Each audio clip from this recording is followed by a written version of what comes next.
Ang mabuting balita ng Panginoon ayon kay San Lucas. Noong panahong iyon, sinabi ni Jesus ang talinhagang ito sa mga taong ang tingin sa sarili matuwid at humahamak naman sa iba.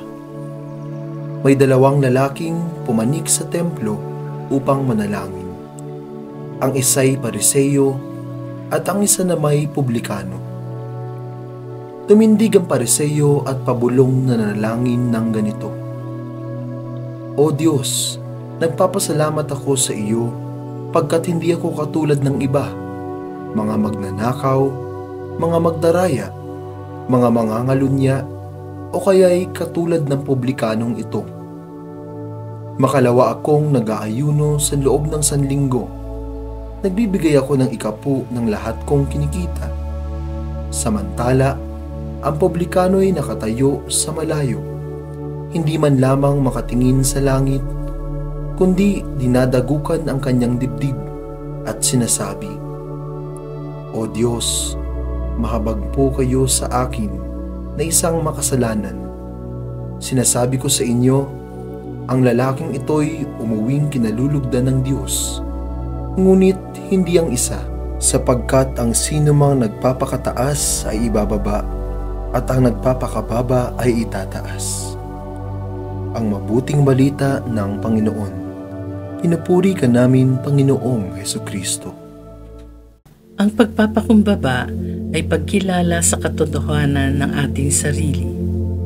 Tinawag ng Diyos para mabuhay at muling tinatawag ng Diyos tungo sa kaligtasan. Puno tayo ng mga posibilidad, pero nananatiling kapos sa kakayahan, talino at diskarte. Pinuri at sinabi ni Jesus na umuwing kinalulugdan ng Diyos ang publikanong halos matunaw sa kinatatayuan dahil sa kasalanang nagawa. Kung nahiya man, dahil ito sa pagtanggap sa sariling kasalanan sa harap ng dakilang pag-ibig ng Diyos. Batid niya ang kanyang kadustaan, pero naroon pa rin ang pananalig. Kinilala niya ang kanyang pangangailangan sa Diyos, kaugnay ng sariling kahinaan at limitasyon. Nakaugat ito sa paniniwalang mapagmahal ang Diyos at handang tumanggap at magpatawad. Lalong lumutang ang katangiang ito ng Diyos sa kondisyon ng kawalan ng kakayahan ng publikanong sagipin ang sarili.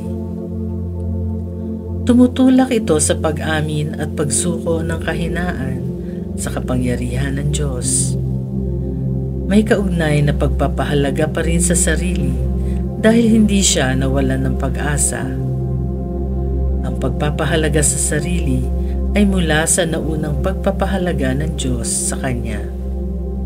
Ito ang nararapat na pagdadala ng bawat Katoliko sa sarili. Pero nakagugulat na may Katoliko ngayon na hindi nakakaunawa nito.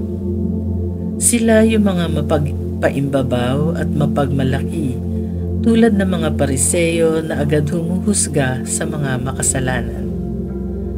Kahit na ang panawagan ni Papa Francisco na pagbubukas ng pinto ng iglesia sa mga nasasadlak sa mga sitwasyong kailangan ng pagbabago ay di pinakikinggan at binabatikos pa.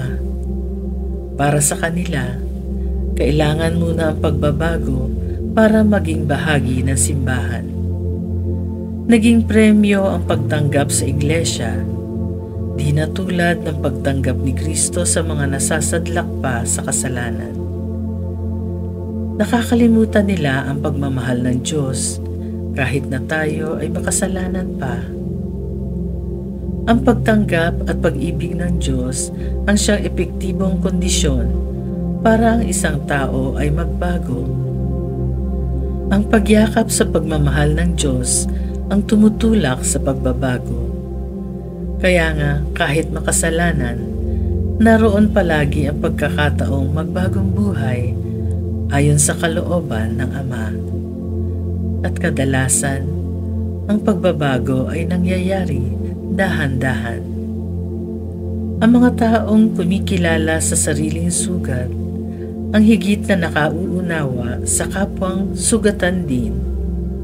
Sila ang nagiging tulay ng awa at pagmamahal ng Diyos para hanapin at kalingain ang mga naliligaw ng landas. Handang magmahal dahil naunang minahal.